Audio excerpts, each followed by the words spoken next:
Hello friends, welcome to my channel GDS Bishu. তো তোমাদের যাদের সেকেন্ড লিস্টে নাম এসেছিল তাদের ভেরিফিকেশানের লাস্ট ডেট আছে 6/5/2025, আর মাত্র হাতে 2 দিন সময় আছে। তোমরা গিয়ে তাড়াতাড়ি ডকুমেন্ট ভেরিফিকেশানটা করিয়ে নাও, বা যাদের কাস্ট সার্টিফিকেট এখনও রেডি করতে পারোনি তোমরা গিয়ে একবার দেখা করে নাও, তাহলে 15 দিনের টাইম পেয়ে যাবে। আর একটা কথা বলবো, যাদের নাম আসেনি, থার্ড লিস্টে আসবে, তোমাদের আগে থেকেই বলছি যে কাস্ট সার্টিফিকেটগুলো রেডি করে রাখো, কারণ ওটা না হলে রিজেক্ট হয়ে যাবে। আর কাস্ট সার্টিফিকেটের খুবই প্রবলেম হচ্ছে।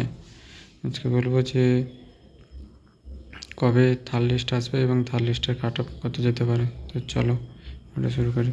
তো যাদের সেকেন্ড লিস্টে নাম আসেনি তাদের থার্ড লিস্ট কবে আসবে এবং কাট অফ কত যেতে পারে আসামে, এটা নিয়ে বলবো। তার আগে বলবো, যারা আমার টেলিগ্রাম গ্রুপে জয়েন হওনি তোমরা গিয়ে জয়েন হয়ে যাও। ডিসক্রিপশান বক্সে আমার টেলিগ্রাম গ্রুপের লিঙ্ক দেওয়া থাকবে, এবং কী কী ডকুমেন্টস লাগবে ও মেডিকেল সার্টিফিকেট কীভাবে বানাবে ওইটা ভিডিও ডিসক্রিপশান বক্সে দিয়ে থাকবে, ওটা গিয়ে দেখে নেবে।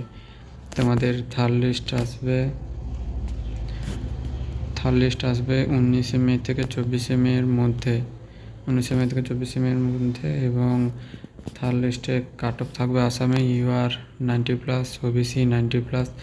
এসসির সিট নেই, আর একটাই সিট ছিল, তো এসসির দেখতে পাবে না। আর এসটি পাবে 85+, EWS 90+। একবার দেখে নাও, EWS 90+, ST 85+, এসসি থাকবে না, OBC 90+, UR 90+। আর থার্ড লিস্ট আসছে 19শে মে থেকে 24শে মের মধ্যে। আর 2 দিন বাকি আছে। যাদের ডিভি এখনও হয়নি তোমরা আগে ডিভি করিয়ে নাও, এবং তাড়াতাড়ি আমার টেলিগ্রাম চ্যানেলে এসে জয়েন করে নাও। তো আজকে ভিডিওটা ছিল এই পর্যন্ত, দেখা হবে পরের ভিডিওতে। Thank you.